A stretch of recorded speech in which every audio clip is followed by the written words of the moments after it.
ಇಂದು SIT ಅಧಿಕಾರಿಗಳಿಂದ ಚಿನ್ನಯ್ಯನ ವಿಚಾರಣೆಯಾಗುತ್ತೆ. Mask man SIT custody ನಾಳೆಗೆ ಅಂತ್ಯವಾಗುತ್ತೆ. ಇನ್ನು ಇಲ್ಲಿ ಧರ್ಮಸ್ಥಳ ವಿಚಾರದಲ್ಲಿ ಈಗಾಗಲೇ ಮಾಸ್ಕ್ ಮ್ಯಾನ್ ಅನ್ನ ಎಸ್ಐಟಿ ಅಧಿಕಾರಿಗಳು ಕೂಡ ವಿಚಾರಣೆಯನ್ನ ಮಾಡ್ತಾ ಇದ್ದಾರೆ. ಇನ್ನು ಮಾಸ್ಕ್ ಮ್ಯಾನ್ ಎಸ್ಐಟಿ ಕಸ್ಟಡಿ ಇವತ್ತು ಕೂಡ ಅಂತ್ಯವಾಗುತ್ತೆ. ಇನ್ನು ಮತ್ತೆ ವಶಕ್ಕೆ ಪಡೆಯಲು ಅಧಿಕಾರಿಗಳು ಸಿದ್ಧತೆಯನ್ನ ಮಾಡಿಕೊಂಡಿದ್ದಾರೆ. ತಮಿಳುನಾಡು ಮತ್ತು ಮಂಡ್ಯದಲ್ಲಿ ಮಹಜರ್ ಕಾರ್ಯ ಬಾಕಿ ಇರುವ ಕಾರಣದಿಂದಾಗಿ ಮತ್ತೆ ಕಸ್ಟಡಿಗೆ ಪಡೆದುಕೊಳ್ಳುವ ಸಾಧ್ಯತೆಗಳು ಕೂಡ ಇದೆ. ಹೀಗಾಗಿ ಮಾಸ್ಕ್ ಮ್ಯಾನ್ ವಶಕ್ಕೆ ಪಡೆಯಲು ಎಸ್ಐಟಿ ಅಧಿಕಾರಿಗಳು ಸಿದ್ಧತೆಯನ್ನ ಮಾಡಿಕೊಂಡಿರುವಂತದ್ದು. ಇನ್ನು ನಾಳೆ ಚಿನ್ನಯ್ಯನನ್ನ ಕೋರ್ಟ್ಗೆ ಹಾಜರುಪಡಿಸಲಿದ್ದಾರೆ ಎಸ್ಐಟಿ ಅಧಿಕಾರಿಗಳು. ಇನ್ನು ಇಂದು ಎಸ್ಐಟಿ ಅಧಿಕಾರಿಗಳಿಂದ ಮತ್ತೆ ಚಿನ್ನಯ್ಯನ ವಿಚಾರಣೆ ಆಗುತ್ತೆ.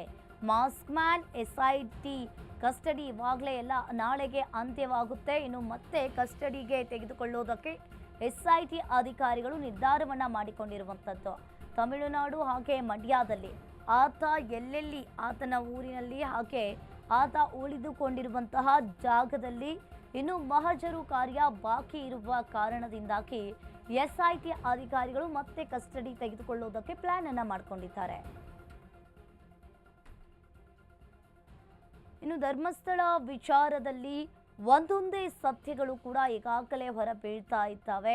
ಇನ್ನು ನಿನ್ನೆ ಮತ್ತೆ ಮೊನ್ನೆ ಈಗಾಗಲೇ ಎಸ್ಐಟಿ ಅಧಿಕಾರಿಗಳು ಬೆಂಗಳೂರಿಗೆ ಬಂದು ಆತ ಉಳಿದುಕೊಂಡಿರುವಂತಹ ಲಾಡ್ಜ್ ಆಗಿರಲಿ ಜಯಂತ ಆತನ ಆಪ್ತ ಜಯಂತನ ಮನೆಯಲ್ಲಿಯೂ ಕೂಡ ಎಸ್ಐಟಿ ಅಧಿಕಾರಿಗಳು ನಿನ್ನೆ ಕಾರ್ಯಾಚರಣೆಯನ್ನ ಮಾಡಿದ್ರು.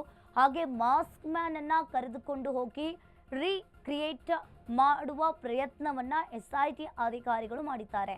ಇನ್ನು ಹಾಗೆ ಇವತ್ತು ತಮಿಳುನಾಡು ಹಾಗೆ ಮಂಡ್ಯದಲ್ಲಿ ಕಾರ್ಯಾಚರಣೆಯನ್ನ ಮಾಡುವ ಸಾಧ್ಯತೆ ಇದೆ. ನೀವು ಕೂಡ ದೃಶ್ಯಾವಳಿಯಲ್ಲಿ ನೋಡ್ತಾ ಇರಬಹುದು. ಆತನನ್ನ ಎಸ್ಐಟಿ ಅಧಿಕಾರಿಗಳು ಲಾಡ್ಜ್ನಿಂದ ಹೊರ ಕರ್ಕೊಂಡು ಬರ್ತಾ ಇರುವ ದೃಶ್ಯಾವಳಿಗಳು ಇವು.